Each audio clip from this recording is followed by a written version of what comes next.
This is Dan of Vagabond Awake. In this report, we asked the question, is Malaysia or the Philippines better for budget retirees? I will talk about how they compare with respect to cost of living, food, healthcare and insurance, love, nature, language, visa, expats, safety, international travel hub, public transportation, internet, and alcohol. But no need to take notes. I'll tell you how to get all of this in writing at the end of the video. Okay, cost of living. Just a few days ago, we did a report showing you our living costs in Malaysia, which range from about $1,000 to $1,500 per month for two people. They range depending on which city we stayed and how many meals we ate in restaurants per month. Whereas our cost of living in the Philippines range from about $1,000 to $1,300 for two people. We're here now, in fact. We are more city people, so we don't live in small towns, but if you are willing to live in a small town and grow some vegetables and cook at home more often, you could probably save $100 to $200 US per month from those two ranges. The Philippines wins the cost of living factor, but only slightly. Okay, food. Let's talk about cheap local food first. Malaysia has a clear win in the food department. Since Malaysia is an integration of cultures, there are family restaurants in every city of Malaysia where you can find traditional dishes of Malay, Indian, and Chinese foods. Since those are local traditional dishes, you'll pay around $1.75 US per meal. In the Philippines, the local traditional restaurants are a little cheaper, about $1.50, but you won't see as much cultural variety. However, in the Philippines, you'll find more choices with different kinds of fresh fish because people live mostly on the coast. Of course, depending on the size of the city in both the Philippines and Malaysia, you can find expensive international restaurants to tickle your fancy, starting around $4 to $6 US per dish. For vegetarians, Malaysia is a clear winner because both the Indian and Chinese cultures have traditional vegetarian choices. Okay, healthcare and insurance. Malaysia wins this comparison with a GDP of $30,000 per person. The medical resources are higher and thus better overall than the Philippines at $9,000 GDP per person, or gross domestic product. Of course, the care is better in the larger cities of both Malaysia and Philippines than experienced in the smaller towns. So when odd ailments arise, you'll need to do research to find the best hospital, doctor for your situation, but competent treatments generally available in the large cities of both countries. You can get private health insurance quotes online for both countries by Googling Best Expat Health Insurance in Malaysia or Best Expat Health Insurance in the Philippines. Retirement age people get quoted about $2,000 to $3,000 per year, depending on the age and other factors. But make sure to read the fine print on pre-existing conditions. They may try to exclude them. The Philippines also has a public health insurance option for expats and locals called PhilHealth. PhilHealth costs about $375 per year for expats. The overall life expectancy in the Philippines is 71 years old, whereas in Malaysia, people live to 76 years old on average. 5 years longer in Malaysia. The average life in the USA is about 1 year less than Malaysia now. Okay, cost of living disclaimer. Our cost of living estimates include only the cheapest food, rent, and local transportation. Does not include medical insurance and any other expenses. Before moving here, you must do a temporary exploratory visit in order to accurately calculate your personal cost of living here for all costs for your desired lifestyle and needs.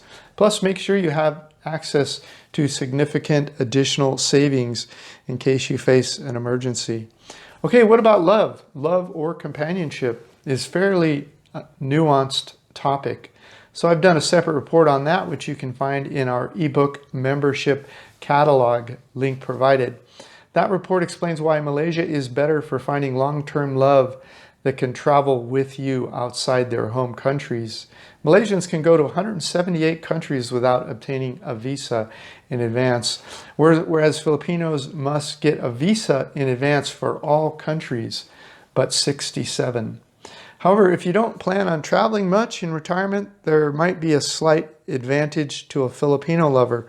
The GDP in the Philippines at 9,000 per year is much lower than Malaysia at 30,000 per year. So even if you have a modest budget, the locals in the Philippines may perceive you as well-to-do and thus more desirable. Okay, what about nature? The Philippines have a big advantage if spectacular nature is your thing. There are over 7,000 islands here, many with striking white sand beaches, waterfalls, and world-class snorkeling and diving. The negative for the Philippines is that many of the retirement cities don't have white sand beaches on the sand in front of them. But that turns out to be a good news because you have to take a 10 to 30 minute ferry ride from where you live to see the white sand beaches on little islands. That means they are often much less populated, which means they are beautiful and private in many cases. The islands are formed by volcanic activity, so there are steep mountains covered in lush vegetation, palm trees, and tall waterfalls landing in natural swimming pools. So nature is the most appealing thing about the Philippines. But Malaysia also has its share of natural beauty. There are beautiful underdeveloped natural parks, national parks, highlands, and the third largest island in the world, Borneo. Malaysia has the islands off of Saporna in Borneo, which are the most beautiful white sand beach islands I have seen anywhere in the world. But they are hard to get to. The reason the Philippines wins the nature comparison is that no matter where you are in the Philippines, you are almost never more than a 60-minute ferry ride from one of these natural beauty islands. You can also just drive up the volcano mountain behind you, wherever you are, to see beautiful palm tree covered mountains, waterfalls, and streams. If you're enjoying this content, please like, comment, or subscribe. That'll help our business grow. Okay, let's talk about language. In both Malaysia and the Philippines, you'll find more English speakers in the cities than in the countryside. Also, in markets in both the Philippines and Malaysia, people are able to negotiate prices in English except in the smallest towns. But there always seems to be a nearby English speaker that can help you in both countries. Honestly, I haven't had a hard time in either country talking to people in English. What about visa? Both the Philippines and Malaysia offer retirement visa programs. If you just go there as a tourist, it's visa on entry. But for retirement visa programs, you're required to deposit large sums into local banks. I'm talking about Americans right now and Europeans. But many foreigners can stay in the Philippines for up to 36 months without getting a retirement visa or making a large deposit. After 36 months, you have to exit and then re-enter the Philippines and start the 36-month process all over again. Since I like to travel, I would be leaving the Philippines more often than 36 months anyway. So I award the Visa Comparison Award to the Philippines. When I'm in Malaysia, I just do a visa run every 3 months. But since I stay in other parts of Southeast Asia for a week or more when I do my visa runs from Malaysia, they stamp my passport with another 90 days on every re-entry so far. Expats. Most of the expats in Malaysia I see are in Kuala Lumpur, Penang, and Malacca. But I see expats everywhere I go in the Philippines. If you like finding yourself in groups with other expats and hanging out with expats, the Philippines are a clear win for you. If you prefer fewer expats around you, Malaysia is the winner. Okay, safety. Malaysia just feels a little safer to me. As I've said before, I've traveled the world since 2007 and have not been the victim of violent crime since leaving the USA at that time. But that kind of data is purely anecdotal. Maybe I'm just lucky. So thought I would look at crime rates by country. At this Wikipedia link provided, I read that overall Asia has the lowest homicide rate among all continents in the world at 2.9 homicides per 100,000 people, whereas the Americas had the highest homicide rate at 16.3 homicides per 100,000 people, but that includes Central America and South. Specifically, Malaysia has 2.11 homicides per 100,000 people, while the Philippines has 6.46 homicides per 100,000 people. Just for comparison's sake, the United States has 4.96 homicides per 100,000 people per year. It looks like Malaysia is safer than the Philippines and the United States.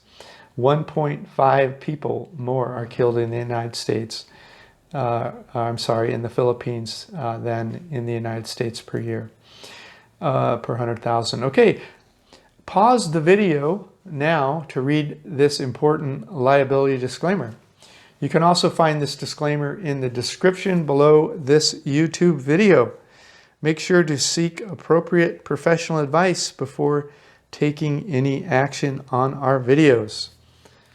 Okay, you've paused. You're playing again. Now we're on International Travel Hub. This one depends on where you fly most often. Kuala Lumpur, Malaysia is one of the best travel hubs in the world. That's because it is geographically situated closer to other parts of Southeast Asia, India, the Middle East, Europe, and Africa. The Philippines are closer to Japan, China, and the United States, and other parts of the Americas, which you typically will connect through the US to get to Central and South America. Flights to Sydney are about the same time-wise from Manila or Kuala Lumpur. So depending on where you live, you can pick which one is a better travel hub. Where you're going to fly to, I should say. Okay, public transportation. Malaysia wins if you're talking about regularly scheduled buses running in the cities of Kuala Lumpur, Penang, and Malacca, which usually costs 25 cents or so to go across town. Kuala Lumpur even has a modern above-ground commuter rail system. Many smaller towns in Malaysia also have city buses. Malaysian transportation systems often have better online resources to figure out how to use buses and rails. The capital of the Philippines, Manila, has a light metro, rapid transit, buses, jeepneys, and a commuter rail. The smaller cities in the Philippines often have buses, three-wheel tricycles, and jeepneys. To get between islands of the Philippines, people use ferries and short hop flights. You can get around using public transportation in both countries without buying a car. I would say they're roughly the same. You might pay a little more in the Philippines if a tricycle or a jeepney tries to charge you a little more for being a foreigner. That's less likely to happen if you use a grab car in Malaysia. Okay, internet. The internet is world-class throughout much of Malaysia. The Philippines still struggles with internet speed and bandwidth, but it's getting better. If you're going to need strong internet while you're in the Philippines, you'll likely need multiple systems to maintain connectivity. This won't be for everyone, but for digital nomad types, you'll need to. We've used our phone as a hotspot, broadband internet, and broadband wireless internet over the cell phone networks to maintain consistency here.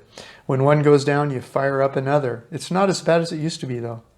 Okay, alcohol. Alcohol is cheap and widely available in the Philippines, both local and international brands. Not true in Malaysia. Alcohol is highly taxed and often restricted in ways that make it harder to find or only available at certain times and places and dates. If you move to Malaysia, you'll quickly figure out how to buy alcohol without much trouble. That's not really a bother, but the prices could easily be twice as much in Malaysia than they are in Western countries. So Philippines wins in the alcohol department. If you're enjoying this content, please like, comment, or subscribe. That'll help our business grow. Please click the link in the notes below this YouTube video to get a copy of this content. Please feel free to grab a free copy of my ebook, How I Fired My Boss and Traveled the World for 13 years. I'm still doing it. While you're there, make sure to check out our Retired Cheap reports all over the world. This is Dan of Vagabond Buddha. Thanks for stopping by. The world is your home. What time will you be home for dinner?